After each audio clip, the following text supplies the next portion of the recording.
Carbon 12 has 6 protons. This is its atomic number. Assalamu alaikum. I am Sania.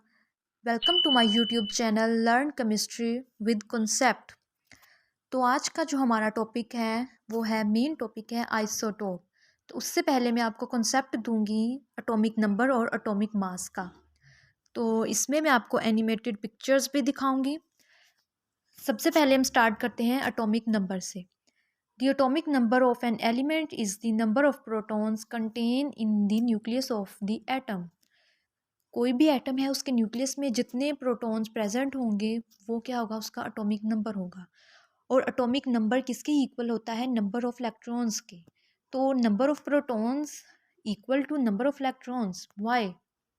Reason, because एक nucleus है उसमें जितना भी positive charge होता है उतना ही क्या होता है, नेगेटिव चार्ज होता है। क्योंकि इलेक्ट्रॉन्स पर क्या है, नेगेटिव चार्ज है, और प्रोटॉन्स पर पॉजिटिव चार्ज है। तो ये पॉजिटिव और नेगेटिव चार्ज इक्वल होता है, तो इसलिए ये क्या होता है, इनका इफेक्ट कैंसिल आउट हो जाता है। इसीलिए एटम के ऊपर जो नेट चार्ज होता है वो क्या होता है, ज़ीरो होता है। तो इसीलिए एटम्स आर इलेक्ट्रिकली न्यूट्रल। तो एटम्स क्या होते हैं, इलेक्ट्रिकली न्यूट्रल होते हैं। नेक्स्ट है हमारे पास mass number. The mass number of an atom is the sum of the number of protons and neutrons in the nucleus. तो एक न्यूक्लियस है उसके अंदर जितने भी प्रोटॉन्स और न्यूट्रॉन होंगे वो क्या होगा, उसका जो सम जब हम करेंगे तो वो क्या हो जाएगा, एक एटम का मास नंबर हमारे पास आ जाएगा। एक एटम का मास आ जाएगा हमारे पास कि ये एटम क्या है, इसका कितना वेट है, इसका कितना मास है। तो जो न्यूक्लियस होता है उसके अंदर प्रोटॉन और क्या होते हैं, न्यूट्रॉन होते हैं, और उसके इर्द गिर्द क्या होते हैं, इलेक्ट्रॉन रिवॉल्व कर रहे होते हैं। तो जो न्यूक्लियस पे होते हैं प्रोटॉन और न्यूट्रॉन, उनका जो सम होता है वो है एटॉमिक मैस। नेक्स्ट है atomic number and atomic mass number. यहाँ पर हाइड्रोजन, ऑक्सीजन और आर्गॉन, इनके क्या है, आपको proton numbers, number of electrons, number of neutrons, इनका एटॉमिक नंबर भी और मैस नंबर भी आप देख सकते हैं। तो हाइड्रोजन का नंबर ऑफ, हाइड्रोजन में एक प्रोटॉन है, इसका इलेक्ट्रॉन भी एक है, लेकिन इसके पास क्या है, कोई भी न्यूट्रॉन नहीं है। तो इसका जो एटॉमिक नंबर है वो क्या है, नंबर ऑफ प्रोटॉन्स है, तो इसमें एक प्रोटॉन है, तो इसीलिए इसका एटॉमिक नंबर क्या है, 1।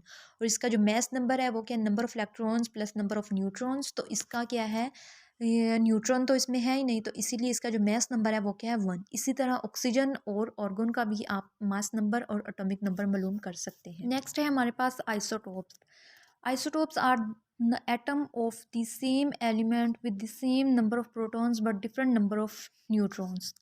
तो अब हमारे पास कोई भी एलिमेंट है वो क्या होता है, सेम एटम से, अगर एक एलिमेंट है तो उसके अंदर जितने भी एटम्स होंगे वो क्या होंगे, सेम होंगे।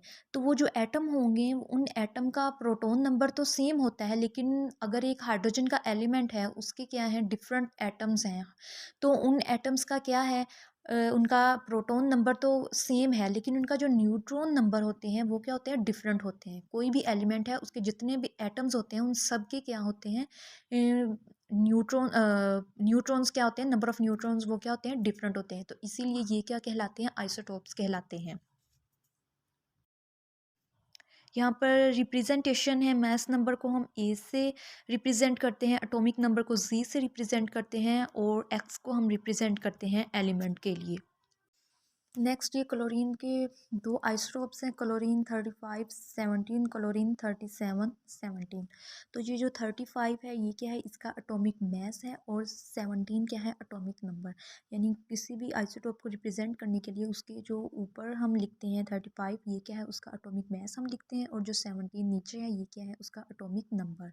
तो इनका जो एटॉमिक मैस है वो क्या होता है, डिफरेंट है, क्योंकि इनके नंबर ऑफ न्यूट्रॉन्स क्या होते हैं, वो डिफरेंट होते हैं। इसीलिए ये क्या है, दो आइसोटोप्स हैं क्लोरीन के। नेक्स्ट हाइड्रोजन के आइसोटोप्स हैं, प्रोटियम, ड्यूट्रियम, ट्रिटियम। तो इसमें भी वही है, hydrogen 1 2, hydrogen 2, sorry, hydrogen 1 1, hydrogen 2 1 और हाइड्रोजन 3 1। तो ये जो ऊपर वाला है हाइड्रोजन 1 1, ये एटॉमिक मैस और एटॉमिक नंबर है। तो ये जो इनका एटॉमिक मैस है वो क्या है, तीनों का चेंज है। ये इसीलिए चेंज है क्योंकि इन तीनों की क्या है, प्रोटॉन्स के न्यूट्रॉन्स क्या हैं, डिफरेंट हैं। तो न्यूट्रॉन्स डिफरेंट होने की वजह से ये क्या हैं, आइसोटोप्स कहलाते हैं। तो ये आइसोटोप्स हैं हाइड्रोजन के और कार्बन के। तो यहाँ पर इनकी नेचुरल अबंडेंस बताई हुई है, ठीक है। हाइड्रोजन की नेचुरल अबंडेंस जो हाइड्रोजन 1 1 है 99.8 है, और हाइड्रोजन 2 1 की क्या है 0.02। तो यानी नेचुरल अबंडेंस क्या है कि ये नेचुरली तौर पर जो फाउंड होते हैं। तो ये जो हाइड्रोजन 1 1 है ये क्या 99.8 नेचुरली फाउंड होता है, लेकिन जो हाइड्रोजन 2 1 है ये क्या है सिर्फ 0.02, यानी ये बहुत माइन्यूट क्वांटिटी में नेचुरली पाया जाता है। और इसी तरह कार्बन के 3 आइसोटोप्स हैं, इनमें जो है हाइड्रोजन 12 6 फर्स्ट वाला इसकी क्या है 98.89, यानी ये क्या है बहुत ज़्यादा अमाउंट में ये भी क्या है नेचुरली पाया जाता है। और जो हाइड्रोजन 13 6 है ये क्या है 1.11, यानी ये माइन्यूट क्वांटिटी में पाया जाता है।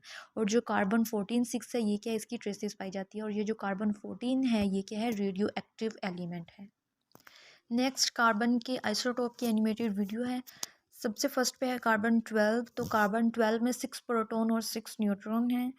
और उसके बाद है कार्बन 13, इसमें 6 प्रोटॉन्स और 7 न्यूट्रॉन्स हैं। कार्बन 14 में 6 प्रोटॉन्स और 8 न्यूट्रॉन्स हैं। तो ये जो कार्बन 14 है ये मोस्टली क्या है इसको रेडियो एक्टिव आइसोटोप्स कहा जाता है, क्योंकि ये इसको फोरेंसिक स्टडी के लिए यूज़ करते हैं और आर्कियोलॉजिस्ट स्टडी के लिए यूज़ करते हैं। तो आज का हमारा टॉपिक था आइसोटोप, जिसके बारे में डिटेल्ड हमने स्टडी किया है। तो अगर आपको मेरी वीडियो पसंद आई हो तो मेरे चैनल को लाइक और सब्सक्राइब कीजिएगा। जज़ाकल्लाह।